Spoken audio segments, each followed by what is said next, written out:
The first 90 days after death determine whether your soul ascends to higher realms or becomes trapped in dimensions of confusion and regret. Edgar Cayce, America's most documented psychic, revealed through thousands of trance readings that what happens immediately after your last breath isn't what most religions teach.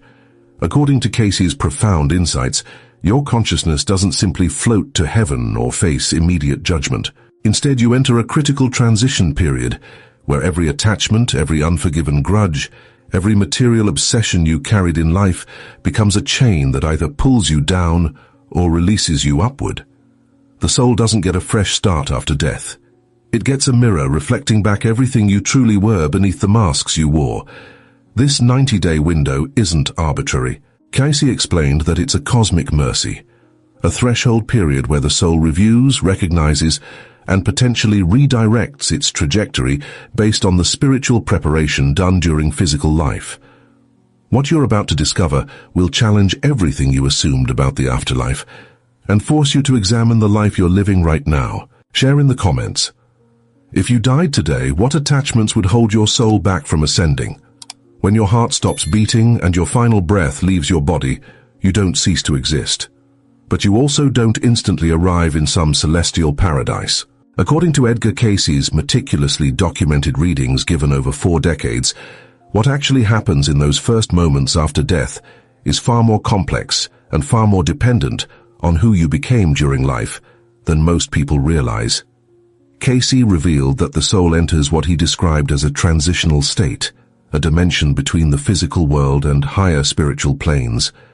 This isn't purgatory in the traditional sense, and it isn't a waiting room. It's a realm of consciousness, where everything you suppressed, denied, or ignored about yourself becomes impossible to hide.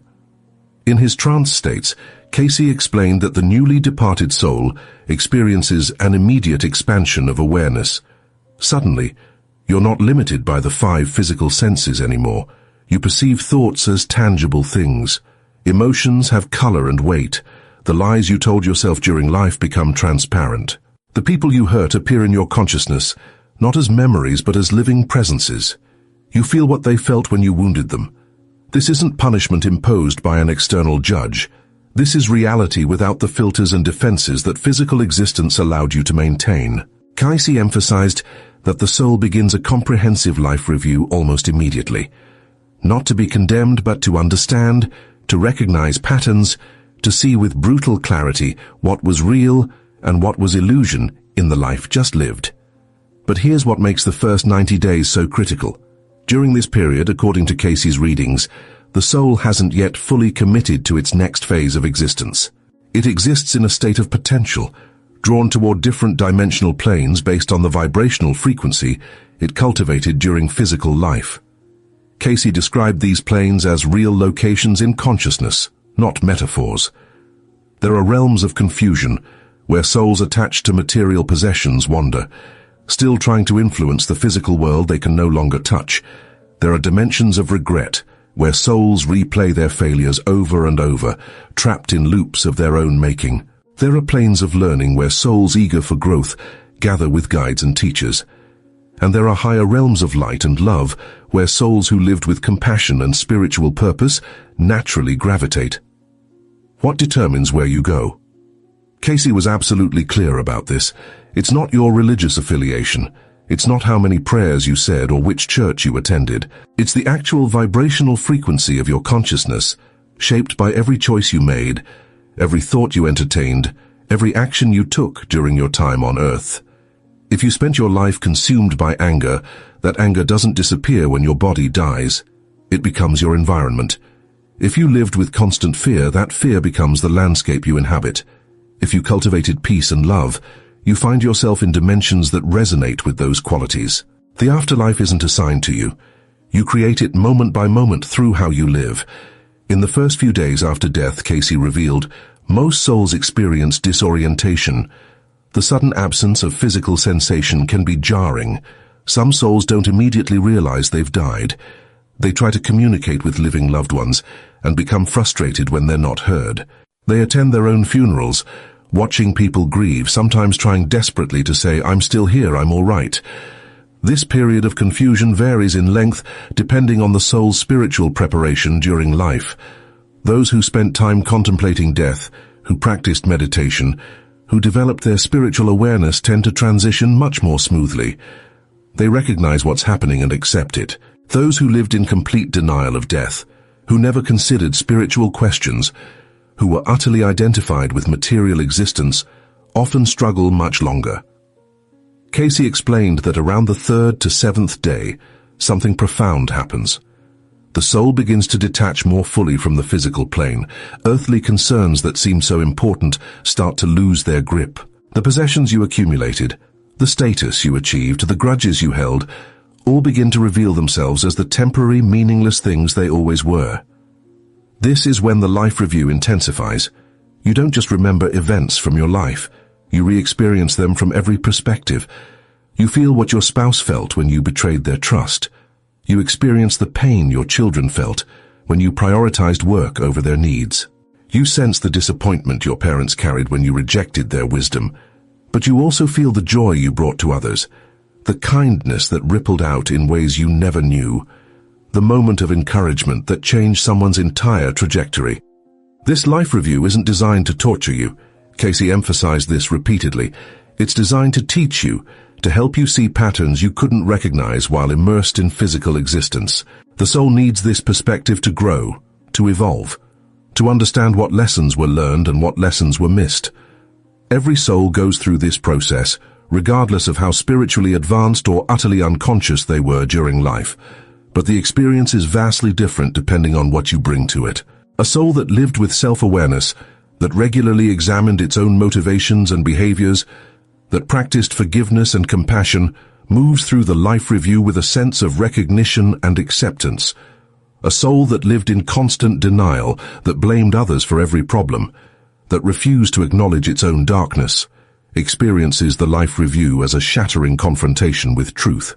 Between days 7 and 30, according to Cayce's readings, the soul begins to encounter other beings.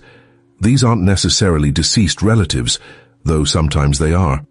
More often, they're guides, teachers, and companions that have been with the soul throughout many lifetimes. Cayce revealed that we're never alone in our spiritual journey, even when we feel isolated during physical life. These beings now become perceptible to the departed soul. They offer perspective, wisdom, and guidance about what comes next. But here's the critical point. They don't make decisions for the soul. Free will continues after death. The soul chooses, based on its own level of awareness and development, which direction to move toward. Some souls, upon encountering these guides and recognizing the truth of their spiritual nature, immediately begin gravitating toward higher planes of learning and service. They're eager to continue their evolution, to understand more deeply, to prepare for their next incarnation with greater wisdom. Other souls resist. They're not ready to let go of earthly attachments. They still feel pulled toward unfinished business, toward people they left behind, toward desires they couldn't fulfill. Cayce explained that these souls can become earthbound, trapped in the lower astral planes, trying to live vicariously through people still in physical bodies. This is the real danger of dying unprepared spiritually. If this content is opening your eyes to spiritual truths you've been searching for, take a moment right now to like this video and subscribe to the channel. We're building a community of seekers committed to understanding the deeper realities of existence, and your support helps these transformative teachings reach more souls who need them. By the 30 to 60-day mark, most souls have made a preliminary choice about their direction. Those moving toward higher planes begin a process of purification. This isn't about being punished for sins. It's about releasing the lower vibrational energies that no longer serve the soul's evolution. Anger, resentment, fear, greed, these dense energies must be acknowledged, understood, and released before the soul can fully enter higher dimensions. Cayce described this as a natural process, not a forced one. The soul itself desires to shed these burdens once it clearly sees how they limited its growth. During this purification period, the soul often experiences what Cayce called rest. This isn't sleep in the physical sense. It's more like a deep meditative state where integration happens. Everything learned in the life review, all the insights gained from meeting guides and teachers, all the recognition of patterns and choices. All of this gets absorbed into the soul's eternal essence. Some souls need more rest than others. A life lived in constant stress, anxiety, and struggle requires more recovery time than a life lived in peace and alignment with spiritual purpose. Between days 60 and 90, Cayce revealed, the soul reaches a critical decision point. It must now choose, with the guidance but not the coercion of spiritual teachers, what its next phase of development will be. For some souls, this means preparing to reincarnate relatively quickly, often to complete unfinished lessons or to balance karmic debts created in the previous life. For others, it means continuing education and service in the spiritual planes for what might be centuries of earth time before incarnating again.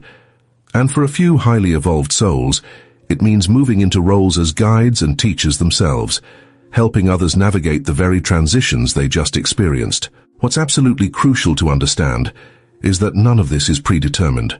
The quality of your experience in these 90 days is directly created by the quality of consciousness you developed during physical life. Cayce was emphatic about this. You don't earn a pleasant afterlife through religious rituals performed without genuine spiritual transformation. You don't avoid difficult transitions by believing the right doctrines. You shape your after-death experience through the actual person you became, through the love or fear you embodied, through the service or selfishness that characterized your days. Think about what this means for your life right now, today. Every moment you're alive, you're literally building the world you'll inhabit after death.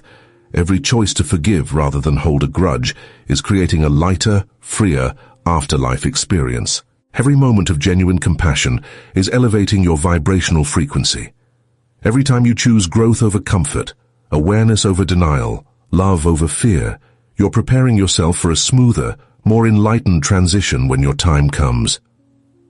Cayce also revealed something that should shake us all awake. The souls who struggle most in the afterlife, who become confused, trapped, or terrified, aren't necessarily people who committed obvious, terrible acts. Often they're people who lived surface lives, who never questioned anything deeply, who distracted themselves constantly, who avoided uncomfortable spiritual questions, who were good people by conventional standards, but utterly unprepared for the reality of consciousness beyond the body. They followed the rules, but never developed their souls. They were kind, but never truly loving. They were moral, but never spiritually awake. This is the tragedy Cayce witnessed repeatedly in his readings. Souls arriving in the afterlife having spent decades on earth, but never once asking, who am I really? What is my purpose? What survives death? What matters eternally? These souls face the 90-day transition in shock, confusion, and often deep regret. Not because they're being judged by God, but because they're finally being confronted with reality after a lifetime of spiritual sleepwalking. The physical world allowed them to maintain comfortable illusions. The afterlife strips those illusions away instantly. So what does spiritual preparation actually look like? According to Cayce's readings, it's simpler than most religious traditions make it, but it requires genuine effort and honesty. It means developing a regular practice of meditation or prayer, not as a ritual but as actual communion with your higher self and with divine presence. It means examining your motivations regularly. Why do you do what you do? What are you really seeking? What fears drive your choices? It means practicing forgiveness, not because you're supposed to, but because you understand that holding resentment literally poisons your consciousness and will become a trap after death. It means serving others in ways that genuinely help their growth, not just in ways that make you feel good or look good. It means facing your shadow, the parts of yourself you've denied and suppressed, because those denied aspects don't disappear at death, they become magnified. It means reducing attachment to material things, not by living in poverty necessarily, but by recognizing that possessions are temporary tools, not sources of identity or security. It means contemplating death regularly, not morbidly but realistically, so that when it comes you recognize it as a natural transition rather than an unthinkable catastrophe. Cayce emphasized that the soul's journey doesn't begin at death. Death is simply a doorway, and what you find on the other side depends entirely on what you brought to the doorway. The 90 days after death are so critical because they're the period where your eternal nature asserts itself fully, where the accumulated choices of your lifetime crystallize into your immediate afterlife reality, where you either continue evolving or become stuck in patterns that will require lifetimes to untangle. Here's a question that should haunt you in the best possible way. What would your first 90 days after death look like based on who you are right now? Would you transition smoothly, recognizing spiritual guides and moving toward higher learning? Or would you be confused, attached, struggling to accept what's happened? Would your life review reveal a person who lived with awareness and love, or someone who sleepwalked through decades pursuing things that ultimately meant nothing?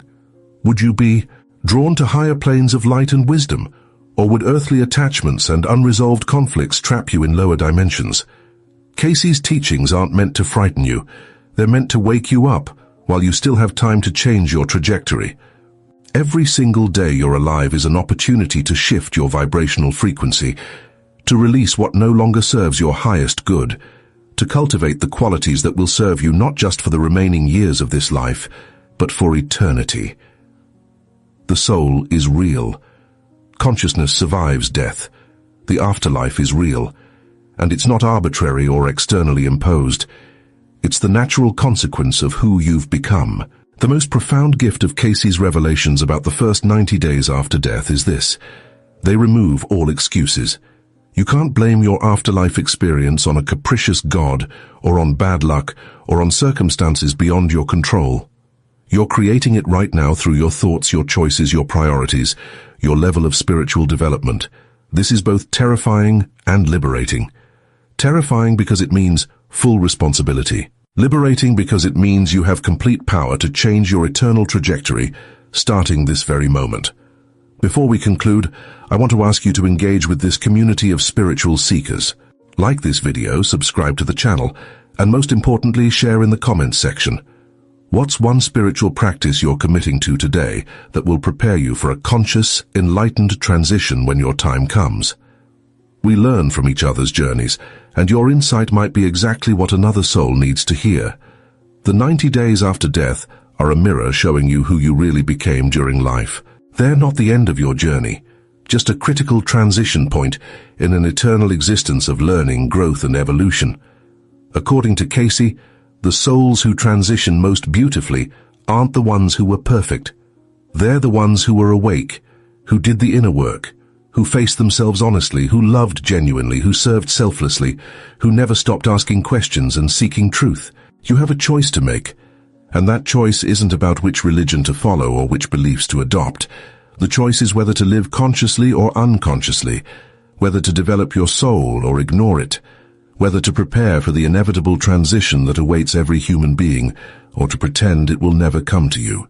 Edgar Cayce spent his life trying to wake people up to these realities, offering detailed maps of consciousness and the afterlife based on genuine spiritual perception, not speculation or wishful thinking. So here's your final reflection, the question that should change everything about how you live from this moment forward.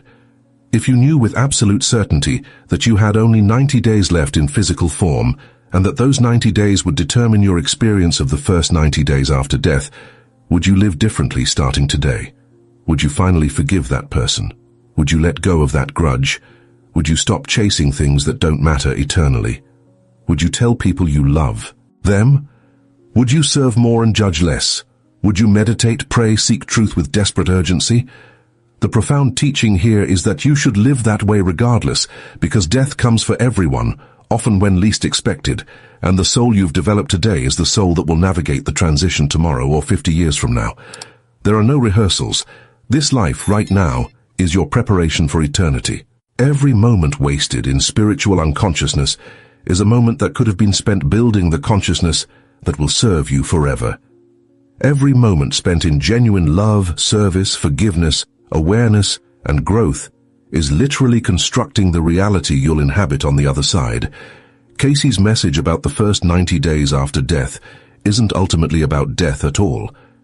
It's about life, about living with such spiritual intentionality that when the transition comes, you're ready, you're prepared, you're conscious, and you move through those 90 days with the grace and awareness of a soul that did its work while in physical form. Don't wait until you're dying to start living spiritually. Don't wait until the life review to examine your life. Don't wait until you're facing the consequences of your choices to make better choices. The time is now. The opportunity is today. Your eternal trajectory is being shaped by what you do with this very moment. The dead are speaking to you right now, and most people miss every single sign. Edgar Cayce revealed in his trance states that communication between physical and spiritual realms isn't some rare paranormal event. It's happening constantly, through channels most of us dismiss as coincidence or imagination. The sleeping prophet described a reality where those who've crossed over are desperately trying to reach us, using methods that bypass our rational minds entirely. What's shocking isn't that spirits communicate with the living. It's that we've been trained to ignore the very frequencies they're broadcasting on. This knowledge changes everything about how you interpret your dreams, your sudden thoughts about departed loved ones, and those inexplicable moments when you feel a presence you can't see. Are you ready to discover what messages you've been missing? Share in the comments which sign from the other side you now recognize you've been overlooking. When Edgar Cayce entered his self-induced trance states and accessed what he called the Akashic records, he didn't just describe the afterlife, he mapped the intricate communication networks between dimensions that most humans stumble through blindly. What he revealed challenges every assumption you have about death, consciousness, and the invisible threads connecting you to those who've departed this physical plane. Let's start with something that will fundamentally shift your perception. According to Cayce's readings, the barrier between the living and the dead isn't a wall. It's more like a thin veil of different vibrational frequencies. Those in spirit form exist at a higher vibrational rate than physical matter, which is why you can't see them with your physical eyes. But Cayce emphasized that spirits are acutely aware of us, watching our lives unfold, feeling our emotions, and attempting to guide us through the challenges we face. They haven't abandoned you. They're closer than you think. The communication methods Cayce described are remarkably specific, and understanding them transforms random experiences into meaningful connections. Dreams, he explained, are the primary highway for spirit communication, because during sleep your conscious mind, with all its skepticism and filtering, steps aside. Your subconscious mind, which operates at a frequency much closer to the spiritual realms, takes over. This is when departed loved ones can most easily reach you. But here's what most people get wrong. Not every dream about a deceased person is actual communication. Cayce distinguished between psychological dreams, where you're processing grief or memories, and true visitation dreams, where the spirit is genuinely present. How do you tell the difference? In Cayce's framework, visitation dreams have distinct characteristics. The departed person appears healthy, vibrant, and often younger than when they died. They communicate clearly, sometimes without words, direct thought transference that you understand perfectly in the dream state. These dreams feel different when you wake up. There's a quality of realness, of peace, or sometimes of urgency that lingers. You remember them vividly, unlike ordinary dreams that fade within minutes. The emotional signature is unmistakable.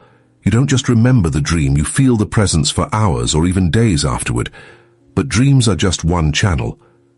Cayce revealed that spirits use what he called impressions, sudden thoughts, feelings, or knowings that seem to come from nowhere.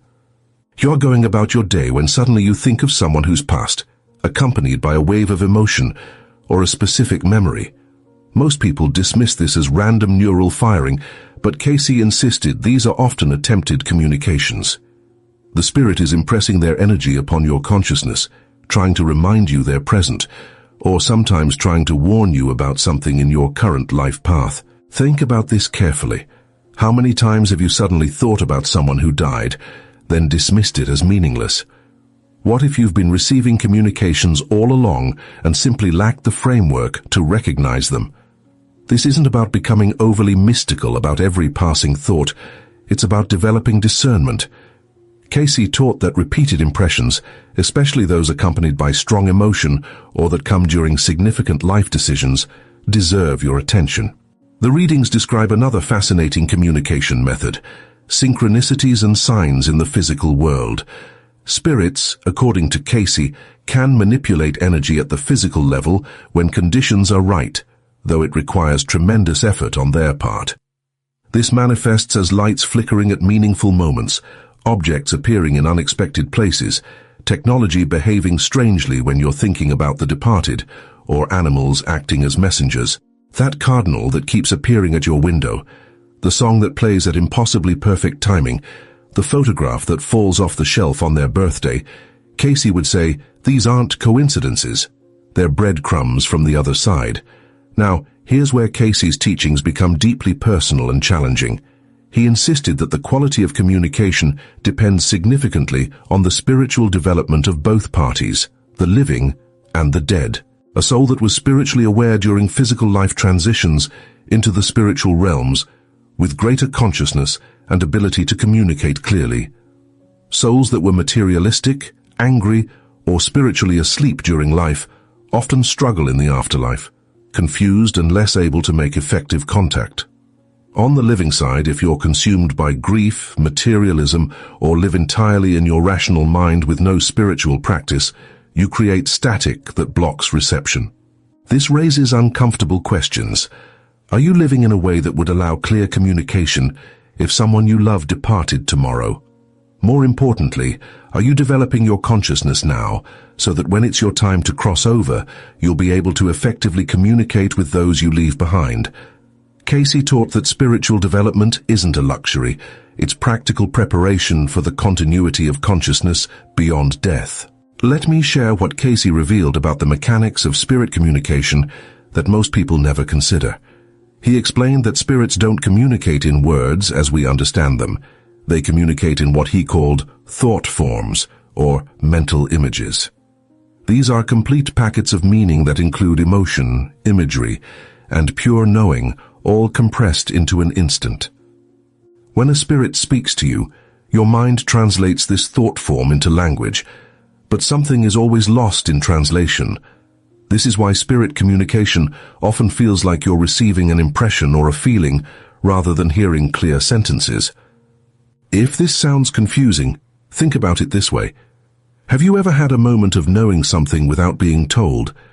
A certainty about a situation that didn't come from logical deduction, but just suddenly was there in your awareness.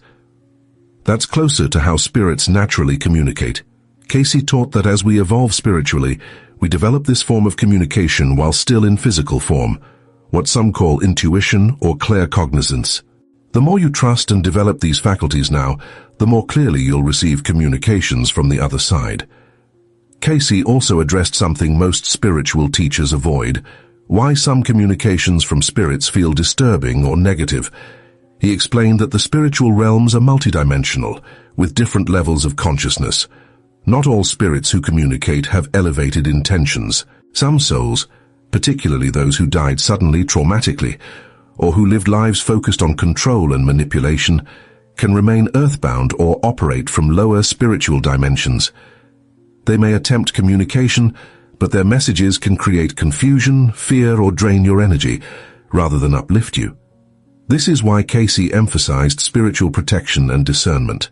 He taught that surrounding yourself with the Christ consciousness, invoking divine light and protection through prayer, creates a vibrational shield that prevents lower entities from affecting you while remaining open to communication from evolved, loving souls.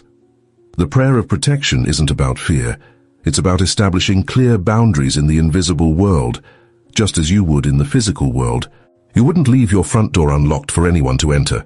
Why would you leave your consciousness unguarded? Here's a practice Cayce recommended that changes everything. If you genuinely want to receive clear communication from departed loved ones, create a consistent spiritual practice. Meditate daily, even if just for 15 minutes. In that quiet space, specifically, invite communication from those who've crossed over, but always under the protection of divine light. Be patient. Don't demand signs or force experiences. Simply create the receptive space and pay attention to what emerges, in dreams, in impressions, in synchronicities. Keep a journal of these experiences. Over time, patterns will emerge that are undeniable. But notice what's happening as you consider this practice. Resistance might be rising in you. Your rational mind might be screaming that this is impossible, superstitious, or dangerous. That's exactly the programming, Cayce said, prevents most people from experiencing the full reality of consciousness.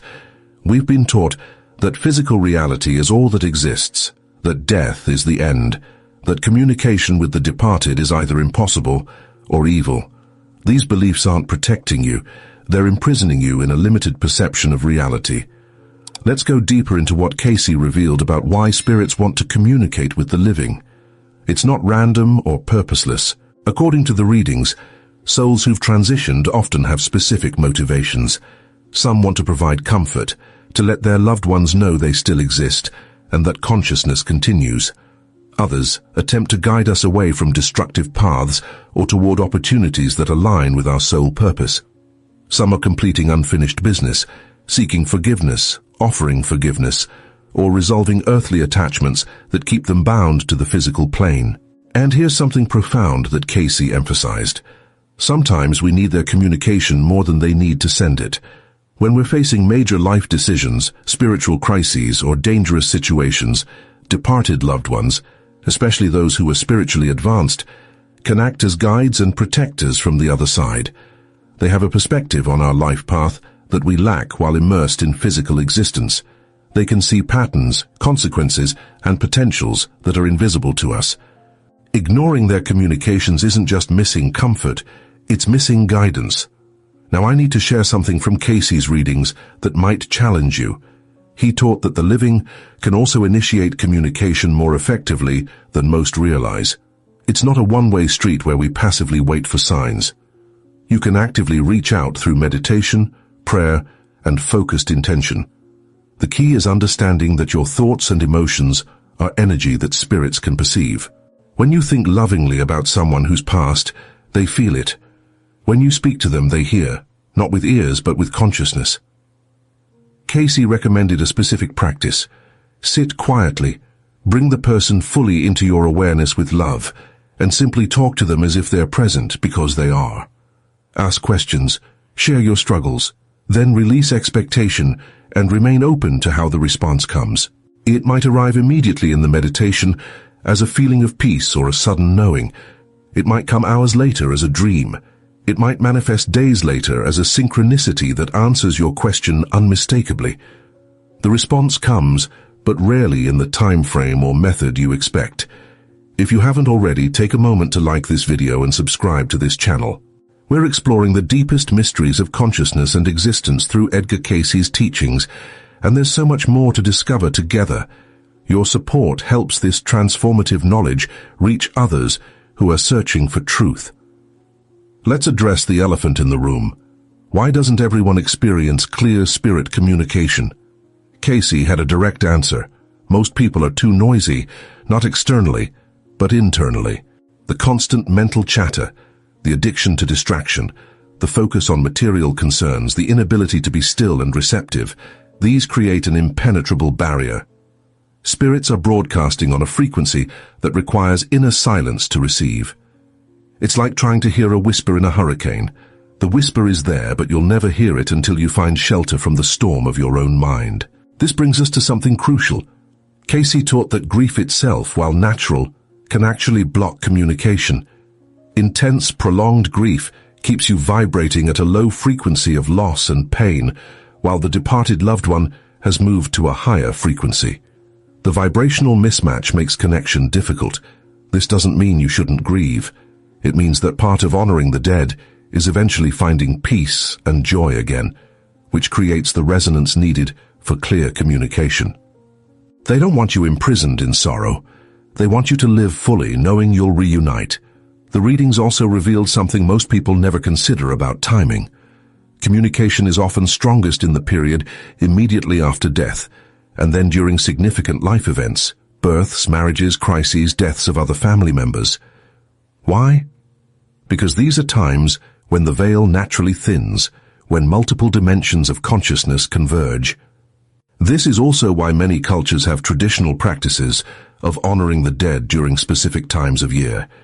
These aren't arbitrary customs, they're ancient wisdom about when communication is most accessible. Cayce described the spiritual realms as places of continued growth and learning, not static destinations. Souls don't just float around on clouds playing harps. They're engaged in soul development, reviewing their earth lives, healing from traumas, preparing for potential future incarnations, and yes, watching over and attempting to guide their loved ones still in physical form. Their ability to communicate evolves as they progress spiritually. A soul that just crossed over may communicate clumsily through scattered signs. A soul that's been in the spiritual realms for years and has progressed may communicate with remarkable clarity and wisdom.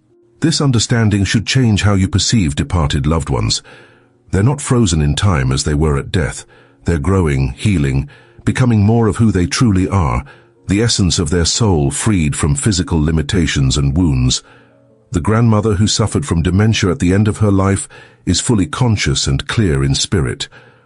The friend who died young and unfulfilled is now learning lessons and developing capacities that physical life couldn't provide. Death isn't diminishment, it's expansion. But here's what Cayce emphasized that cuts to the core. The question isn't whether spirits can communicate with the living.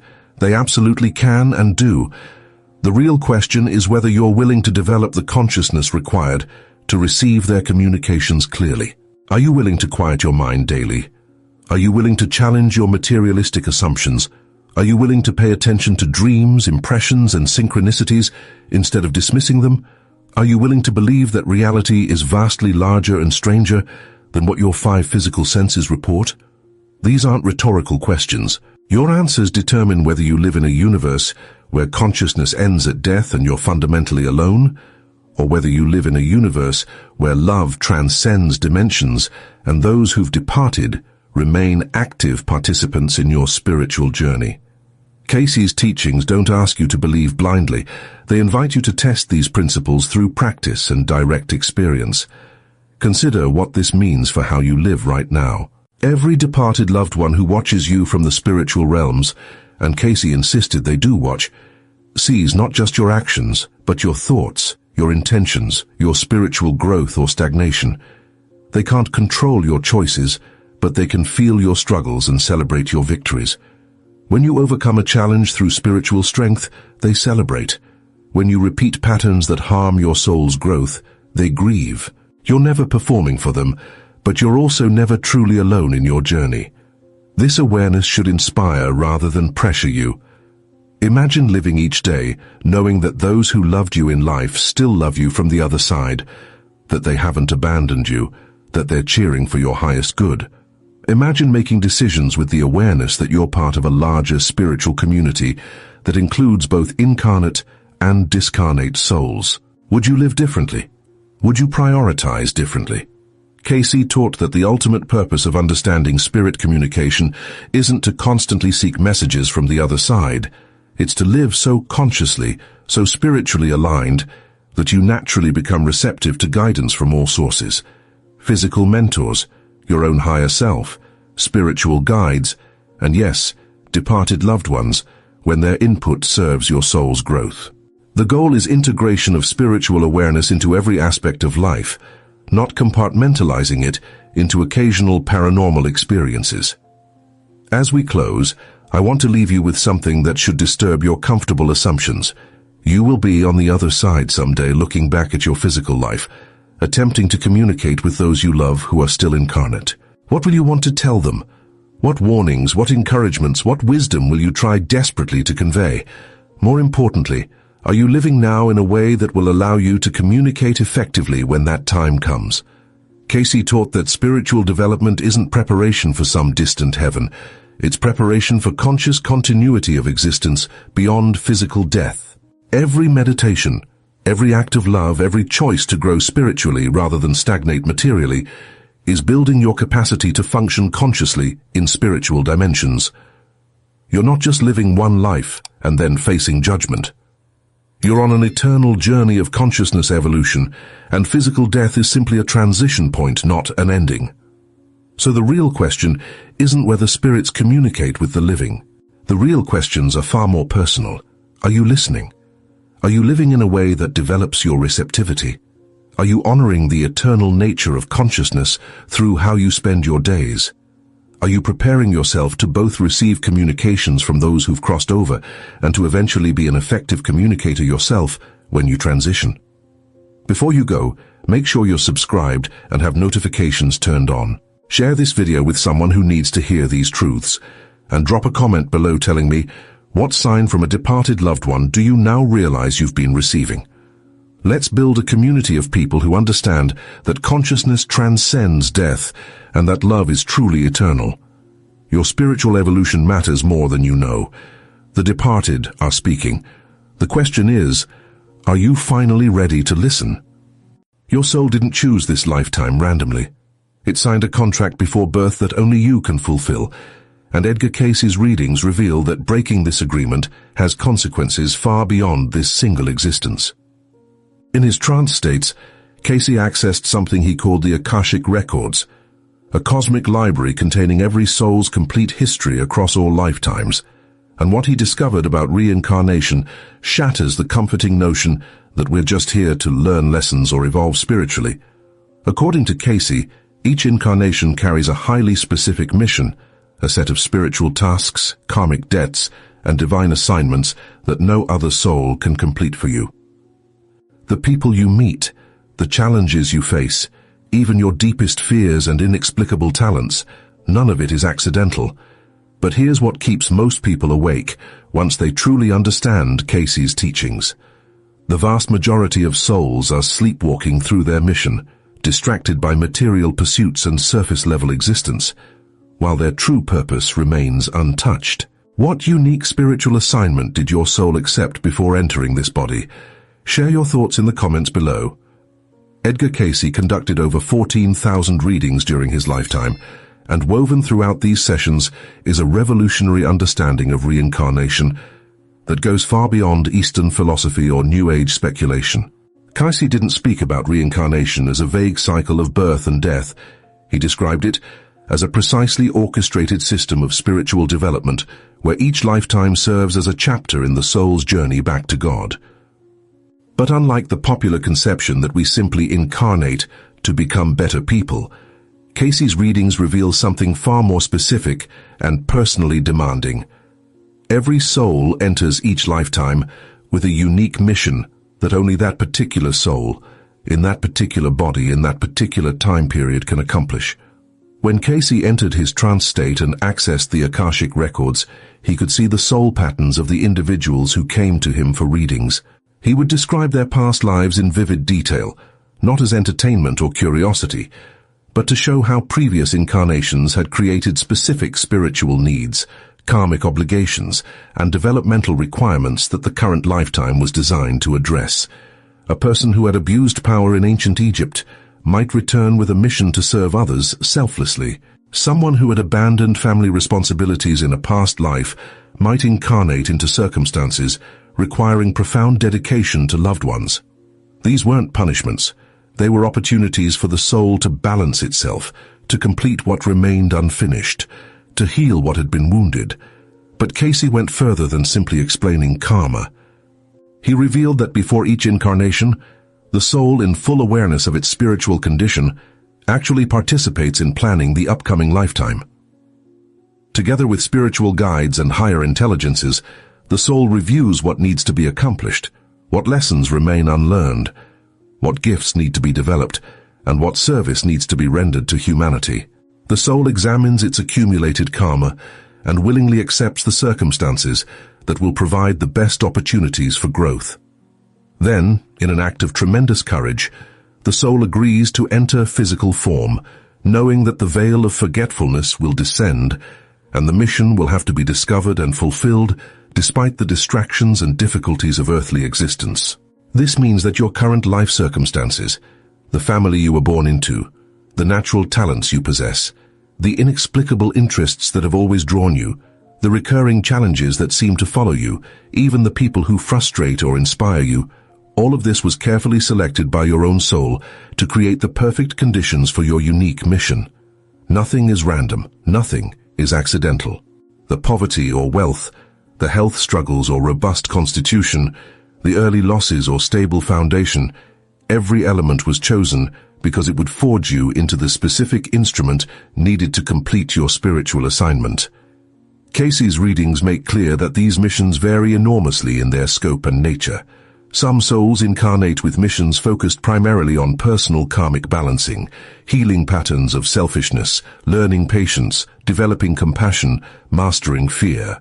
Others come with missions of service, to be healers, teachers, artists, or leaders who will impact many lives. Still others carry missions related to holding and anchoring spiritual light during dark times, serving as stabilizing influences in their communities, or preparing the way for future spiritual developments. Your mission might be as quiet as learning to truly love one difficult person in your life, or as expansive as creating work that touches millions. The size doesn't matter. What matters is whether you're fulfilling what your soul agreed to do. But here's where Cayce's teachings become simultaneously inspiring and sobering.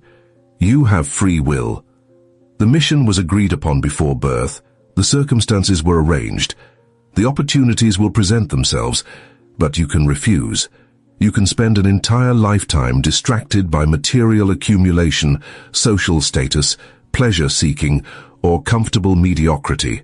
You can numb yourself with entertainment, exhaust yourself with busyness, or convince yourself that your vague sense of unfulfillment is just the human condition. You can ignore the persistent inner voice that whispers you were meant for something more. And if you do, according to Cayce, the soul doesn't simply move on to something else after death. It must return again and again, creating new opportunities to complete the unfinished work. This is why so many people experience that nagging sense that they're not living the life they were meant to live. It's not neurosis or ingratitude. It's the soul recognizing that the mission remains untouched. Cayce described how the soul carries an imprint of its purpose, and when we're significantly off track, we feel it as a persistent discomfort, a background anxiety, a hollow feeling that accompanies even our successes and pleasures. This isn't depression or dissatisfaction with circumstances. It's spiritual misalignment.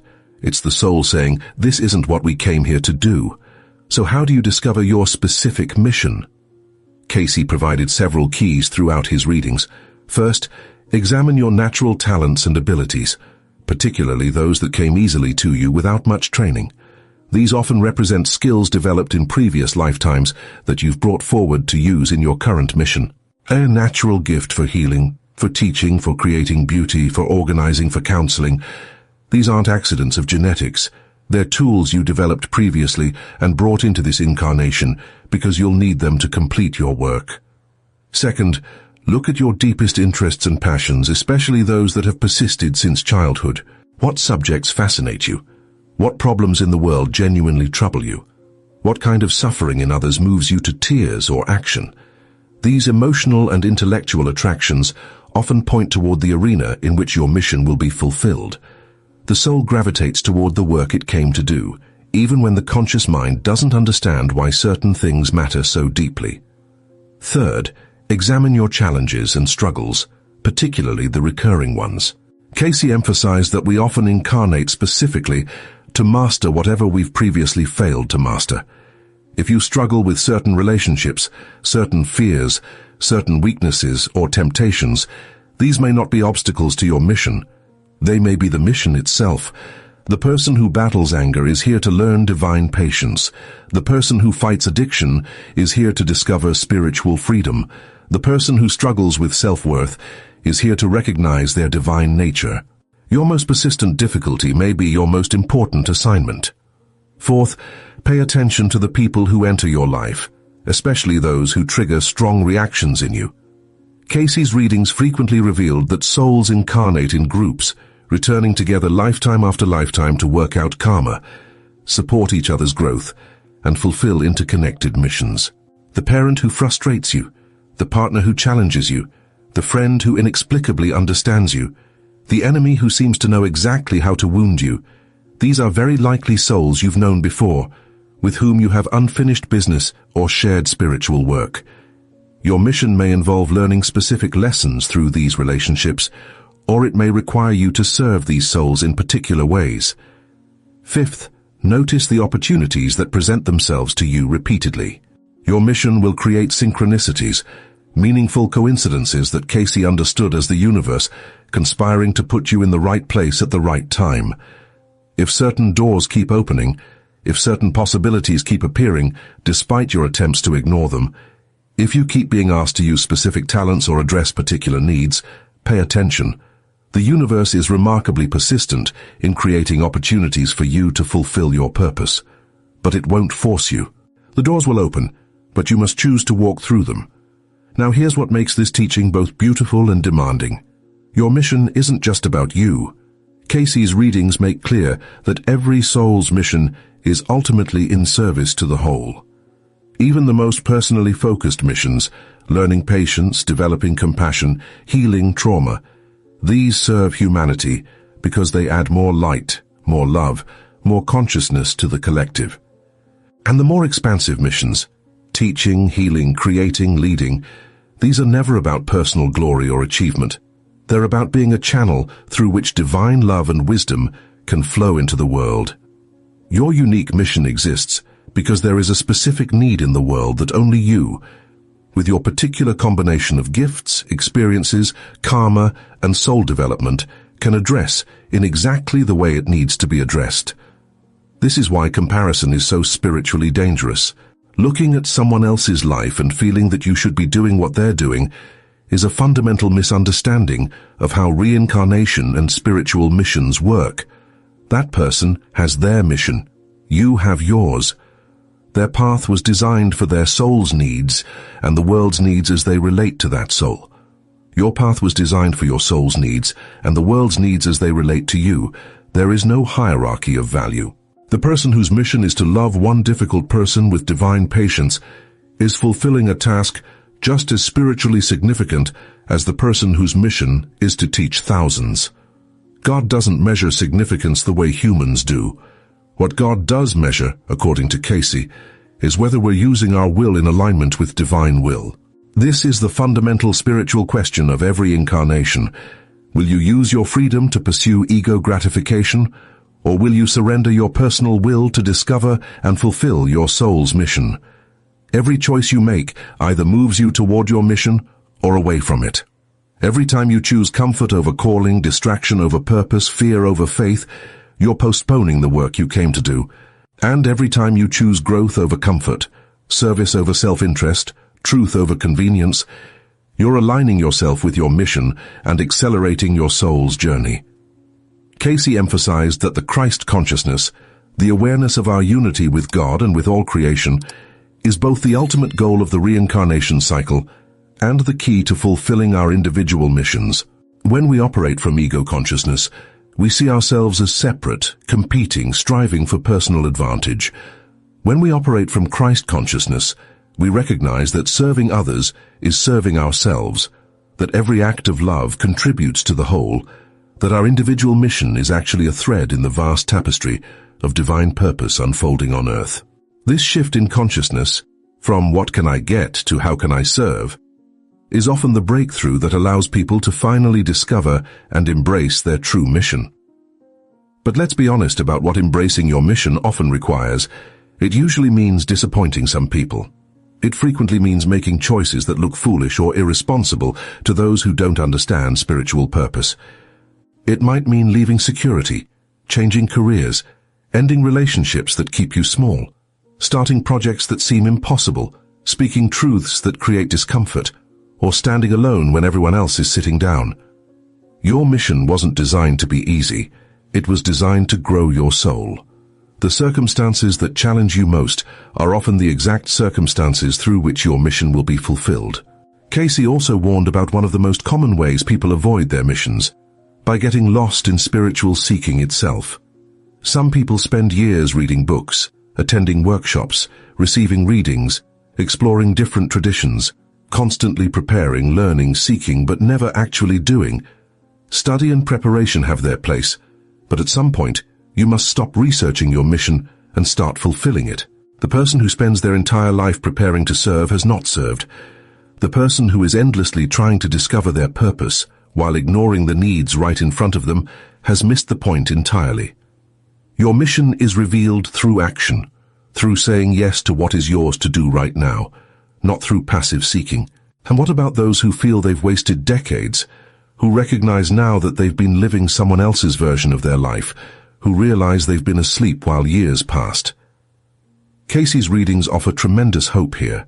It's never too late. The soul is patient. The opportunities keep coming. The moment you wake up and genuinely ask, "What is mine to do?" that's the moment the path begins to reveal itself. You may not be able to recover lost time, but you can redeem it by using whatever time remains with absolute dedication to your true work.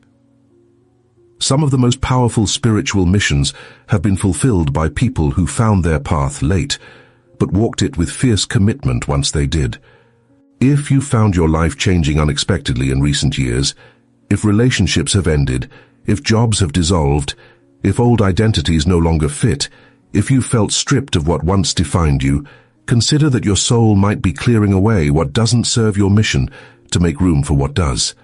These life upheavals that feel like losses may actually be the universe removing obstacles and creating space for you to finally step into your true work. Cayce described how the soul will sometimes create crises to wake up the conscious personality when it's gotten too far off track.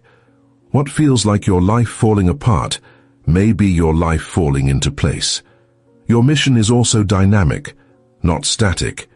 As you complete certain aspects of your spiritual work, new assignments emerge. As you develop new capacities, you're entrusted with new responsibilities. The person who faithfully fulfills small missions is given larger ones. This is why Cayce emphasized the importance of being faithful in little things.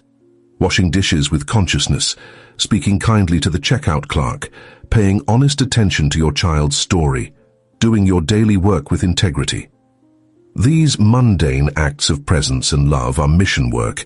They're building the spiritual muscles you'll need for bigger challenges. They're proving to your soul that you can be trusted with more. Let's talk about what happens when someone dies without completing their mission. According to Cayce's readings, the soul reviews the incarnation with perfect clarity. It sees every moment it chose ego over spirit, every opportunity it refused, every time it allowed fear to override love, every person it failed to serve when service was possible. But this isn't divine judgment creating guilt. It's the soul's own recognition of what remains undone. And then, with the same courage it had before, the soul begins planning the next opportunity. Sometimes it will need to return to similar circumstances to try again. Sometimes it will need to develop different strengths first. But the mission doesn't disappear just because one lifetime ends. What you leave incomplete, you will face again. This teaching should create a sense of urgency, not anxious pressure, but sacred urgency. You have this lifetime, these circumstances, these opportunities, these people, this body, this mind, this heart, all of it carefully arranged right now. Not someday. Not after you're more ready, more healed, more spiritually advanced. Now. What if your mission is time-sensitive? What if there are souls waiting for what only you can give them? What if the world needs your specific contribution in this exact moment, and delay means someone suffers unnecessarily or some light goes unshared? What if your fulfillment isn't found in addition to your mission but through it? So what do you do with this understanding? First, get quiet. Create space in your life for the inner voice of your soul to be heard. In Cayce's readings, he repeatedly emphasized the importance of meditation, prayer, and contemplation, not as escape from the world, but as attunement to divine guidance.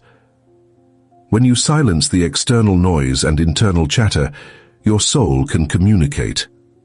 Ask directly, what is my mission? What am I here to do? What is mine to give? And then listen. The answer may come as a feeling, an image, a memory, a sudden clarity, or simply as peace about a choice you need to make. Second, examine your life honestly. What are you doing that feeds your soul versus what are you doing that feeds only ego or fear? What relationships are growing you versus which are keeping you small? What work engages your deepest gifts versus what work merely pays bills? Where are you playing it safe when your soul wants you to risk?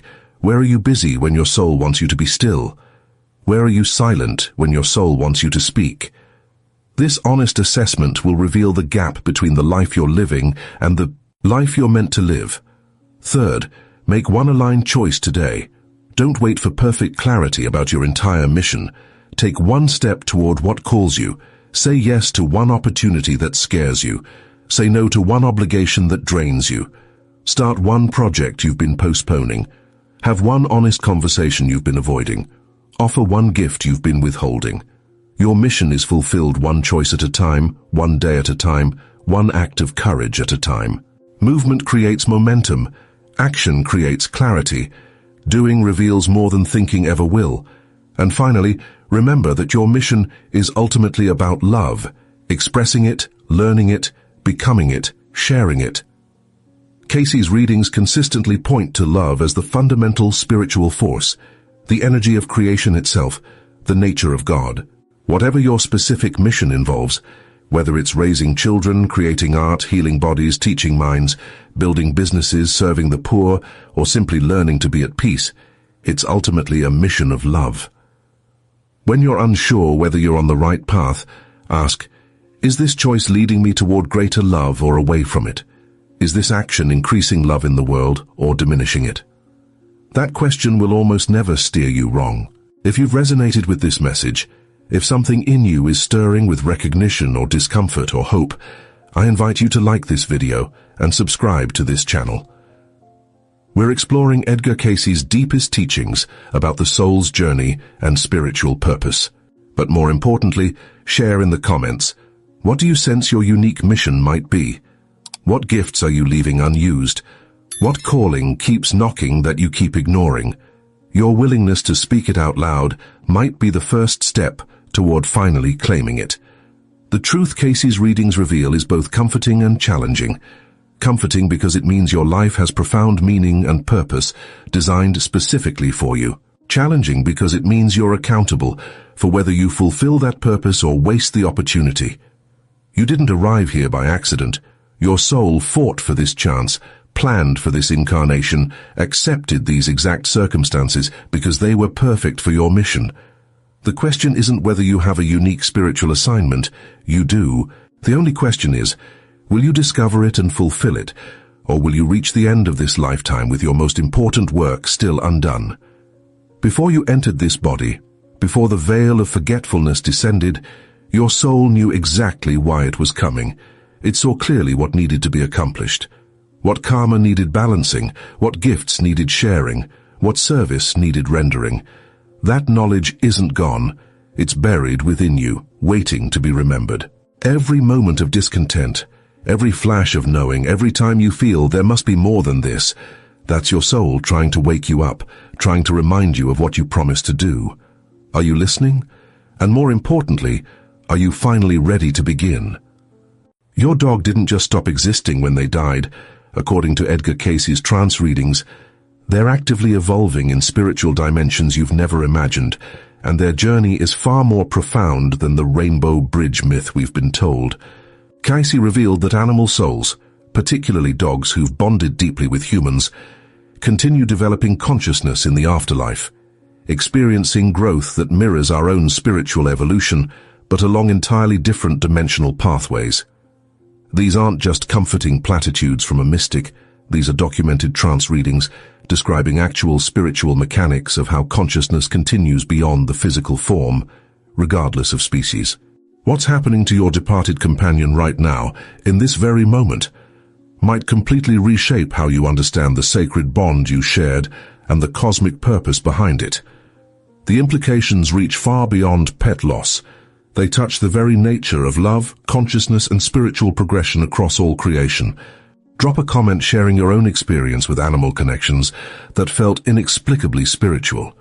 What did your dog teach you that transcended the physical relationship? The death of a beloved dog creates a wound that often surprises us with its depth. We tell ourselves it's just a pet, yet the grief feels as real as losing family. Perhaps that's because, according to Edgar Cayce's spiritual readings, the bond transcends what we've been culturally conditioned to believe about animal consciousness. During his trance states, Cayce was asked repeatedly about the fate of departed animals, particularly dogs, and what he revealed challenges both religious dogma and materialist assumptions about consciousness itself.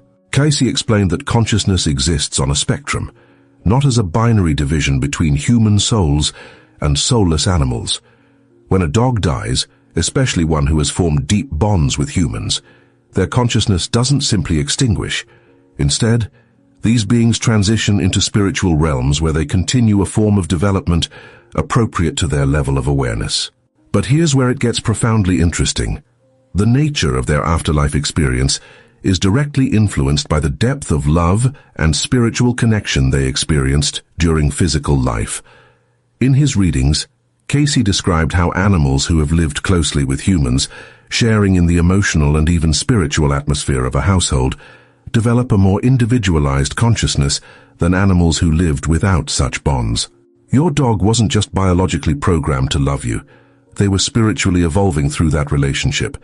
Every moment of loyalty, every instance of unconditional acceptance, every time they sensed your emotional state and responded with comfort, they were developing consciousness at a soul level. When these animals pass, Cayce revealed, they enter what might be understood as preparatory spiritual dimensions. These aren't the same planes that human souls experience, but they're also not a void or simple cessation of being. Think of it as developmental realms suited to their level of consciousness, spaces where the lessons of unconditional love, service, loyalty, and presence that defined their earthly existence become the foundation for their continued growth. The spiritual mechanics here are crucial. Consciousness never stops developing. It simply changes form and dimension according to its evolutionary readiness. Cayce was asked directly whether we would reunite with our animals after death. His answer was both comforting and complex. He indicated that yes, reunions occur, but not in the simple literal way we might imagine. The consciousness that was your dog continues, and the bond you formed creates a spiritual connection that transcends physical death. However, as both you and that animal consciousness evolve spiritually, the nature of the relationship transforms. It's less about your dog waiting for you in some eternal kennel, and more about two consciousnesses that were woven together through love, continuing to exist in spiritual relationship, even as both progress along their respective paths. Here's something most people never consider. What if your dog's entire physical life with you was itself a spiritual assignment? Cayce's readings suggested that animal souls, particularly those of dogs, sometimes incarnate specifically to serve human spiritual development. That rescue dog that came into your life during your darkest depression, was that random chance? That elderly dog you adopted in their final years, giving them comfort when no one else would? Did you choose them, or did something deeper orchestrate that meeting? According to Cayce's cosmology, nothing in the spiritual universe is accidental. Souls, human and animal, are drawn together by purposes that our conscious minds rarely perceive. Your dog may have incarnated into physical form for the specific purpose of teaching you lessons your soul needed. Unconditional love when you felt unlovable, presence when you were lost in anxiety about past and future, loyalty when you'd experienced betrayal, or simple joy in existence when you'd forgotten how to feel alive. If this is true, then your dog wasn't your possession. They were your spiritual teacher, and their departure isn't an ending but a graduation of sorts, both for them and for you. In his trance readings, Cayce explained that the spiritual realms aren't geographically separate from our physical dimension. They're different vibrational frequencies occupying the same space. Your departed dog's consciousness exists right now, in spiritual dimensions that interpenetrate this physical world but vibrate at frequencies our physical senses cannot detect. They haven't gone far. They've shifted dimensions. The bond of love you created together acts as a resonant frequency that allows continued connection, though not in ways our physical senses can verify. This is where Cayce's teachings become practically transformative. He indicated that departed animal consciousnesses can still sense the emotional and spiritual states of the humans they bonded with. When you think of your dog with love, not with desperate grief that tries to cling and pull them back, but with genuine love that honors their journey, they perceive that it registers in their consciousness. Your continued love doesn't bind them to earth or prevent their progress. Rather, it serves as spiritual nourishment that supports their development in the realms they now inhabit. But there's a challenging truth here too. Just as your spiritual state affected your dog during their physical life, your spiritual development now influences the nature of your continued connection. If you're spiritually stagnant, living in ways that contradict your soul's purpose, That dissonance affects everything in your spiritual field, including your connection to departed loved ones, human or animal. If you're growing, seeking, aligning with your higher purpose, you strengthen all your spiritual bonds. Your dog isn't watching you from some celestial vantage point keeping score, but the spiritual mechanics of resonance mean that what you become matters to the relationships you've formed across the veil of death. Cayce also addressed what happens to animal consciousness in the longer spiritual arc. He indicated that consciousness continually seeks higher expression. For animal souls who have developed through close contact with humans, this might eventually lead to opportunities for continued evolution, potentially even toward individualized soul development that could, over vast spans of spiritual time, lead to human incarnation. This isn't reincarnation in the simplistic sense. Your dog won't immediately become a human baby. But the consciousness that developed through being your dog is on a developmental trajectory, and in the vast cosmology of spiritual evolution, nothing remains static. Think about the implications. The being you loved as your dog is continuing to exist, to develop, to progress through spiritual dimensions right now. What they learned through loving you, through being present, through serving without expectation, through accepting you completely, that becomes the foundation of their continued spiritual growth. And simultaneously, what you learn through loving them becomes part of your spiritual development. You were mutual teachers, meeting in physical form to exchange lessons that serve eternal purposes. If you're someone who's loved and lost a dog, take a moment right now, not later, right now, and honestly assess something. Did you become a better person through that relationship? Did your dog teach you to be more present, more accepting, more capable of unconditional love? If so, then that teaching continues to work in you, shaping your spiritual development in this very moment. The relationship didn't end, it transformed. The love didn't die, it became eternal by virtue of the spiritual growth it catalyzed in both beings. But here's where we need to get uncomfortable. Are you honoring what they taught you? Or did you learn presence and unconditional love from your dog, only to immediately return to anxiety, judgment, and conditional acceptance once they died? Did they successfully model loyalty and service, only for you to continue living primarily for selfish gain? The spiritual challenge isn't just whether you'll reunite with your dog in the afterlife, it's whether you're becoming the person worthy of that reunion, the person who actually integrated their teachings, instead of just being temporarily affected by their presence. If this is hitting hard, it should. Spiritual growth isn't comfortable. It's not about feeling good about ourselves. It's about becoming aligned with eternal truths that existed before we were born and will continue after we die. Your dog's spiritual journey continues. The question that should keep you awake tonight is, does yours? Cayce taught that we're surrounded by spiritual influences we rarely recognize, departed loved ones, guides, even animal consciousnesses that remain connected to us through bonds of love. Your departed dog exists in spiritual dimensions you can't see, continuing to develop and potentially still offering you spiritual support through the resonance of the love you shared. But you have to be spiritually attuned enough to perceive it. You have to be living at a frequency that allows connection. If your life is dominated by materialism, by petty grievances, by spiritual sleepwalking, you're essentially radio static, unable to receive the subtle frequencies through which spiritual connection operates. This brings us to the deeper pattern in Cayce's readings. The afterlife isn't a fixed destination, but a continuation of spiritual development that begins now in the physical, with every choice you make. Your dog is experiencing that continuation in their dimension.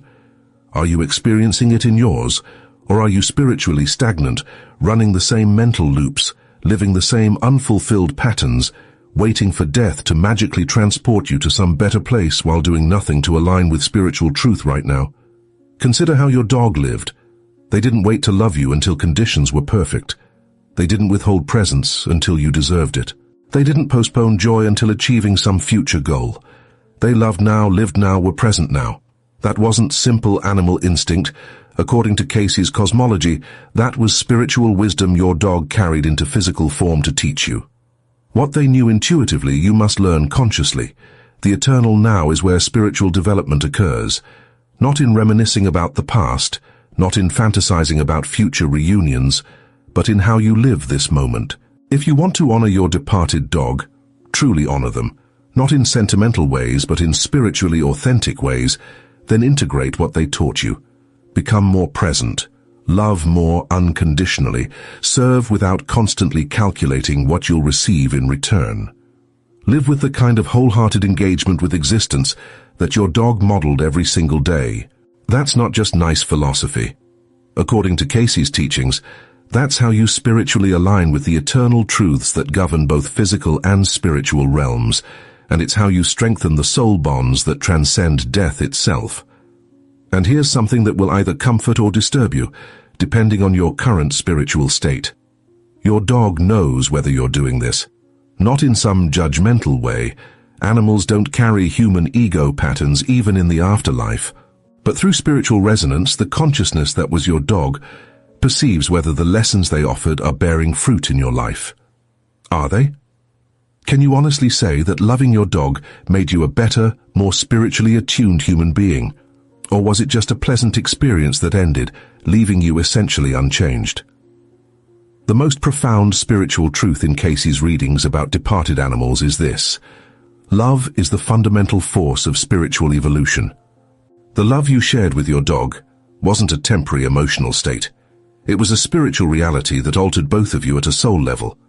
That love continues to exist because genuine love is eternal. It doesn't depend on physical proximity or biological continuation. But love also demands growth. It calls us upward. It refuses to let us remain spiritually stagnant while claiming to honor the bond. Your dog's consciousness is evolving right now in spiritual dimensions. It's not waiting. It's not static. It's continuing the journey of soul development that physical life initiated. The question that should pierce your heart right now is, are you doing the same? Are you evolving? Are you growing? Are you becoming spiritually aligned with the love and presence your dog embodied? Or are you spiritually sleepwalking through life, assuming there's always more time, always a later opportunity to get serious about your soul's purpose? Before we conclude, I need you to engage with this community. Hit that like button if these teachings are resonating with your own experiences and intuitions about animal consciousness. Subscribe to this channel because we're committed to bringing you authentic Edgar Cayce teachings that challenge conventional thinking and call you to genuine spiritual transformation, not comfortable delusions. But most importantly, drop a comment right now. Don't wait. Sharing whether you've had experiences with departed animals that suggested continued consciousness or connection. Your experience matters. Your voice adds to the collective exploration of these profound mysteries. Share it now. There's something Cayce emphasized repeatedly that applies here. We're not meant to just believe spiritual truths intellectually. We're meant to live them, to test them through experience, to let them transform how we actually exist in the world. The teachings about animal souls continuing after death aren't meant to just make you feel better about pet loss. They're meant to wake you up to the reality that consciousness, all consciousness, human and animal, is sacred, eternal, and interconnected in ways that obligate us to live differently than we've been living. So here's your moment of truth, the question I'm leaving you with tonight, the inquiry that you cannot escape if you're being spiritually honest. If your departed dog could communicate one message to you from the spiritual realms they now inhabit, what would they say? Would they say, "Well done, you integrated what I taught you, you're living with more presence and love"? Or would they say, "You learned nothing, you're still trapped in the same patterns, spiritually asleep while claiming to miss me"? You know the answer. In the quietness of your own heart, beneath all the defenses and justifications, you know whether you're truly honoring what they taught you or whether you're spiritually stagnant despite having been loved by a being who modeled spiritual truth with every breath they took. Your departed dog's consciousness continues its journey in dimensions you cannot see. The unbearable question is, does yours? Are you evolving or are you spiritually dying while biologically alive? This is where spiritual rubber meets existential road. Cayce didn't channel these teachings so you could feel momentarily comforted about pet loss. He brought through these truths to wake you up to the eternal nature of consciousness, the sacred purpose behind relationships, and the urgent necessity of spiritual development while you're still in physical form. Your dog understood these truths intuitively. It's time you understood them consciously and lived accordingly. Before you click away from this video, take 30 seconds, just 30 seconds, of complete honesty with yourself. Is the life you're living right now aligned with your soul's purpose? Would the consciousness that loved you as your dog recognize you as someone who integrated their teachings, or would they see you as spiritually unchanged? Don't answer me. Answer yourself. Answer the part of you that knows truth when it hears it, the part that can't be deceived by comfortable lies or postponed commitments. Your dog's soul is progressing through spiritual dimensions. The love you shared created an eternal bond, but eternal bonds demand eternal growth. Make your choice right now about whether you're going to honor that bond through genuine spiritual transformation or dishonor it through continued spiritual sleepwalking. The afterlife isn't waiting for you to arrive someday. It's interpenetrating this moment, and the consciousness that was your beloved companion exists in those dimensions right now. The question that should prevent you from sleeping comfortably tonight is, what is the current spiritual state of your soul? Is it worthy of the love you were given? Are you living in ways that honor the teacher who came to you in the form of a dog? This is your wake-up call. Not someday. Right now. What are you going to do with it?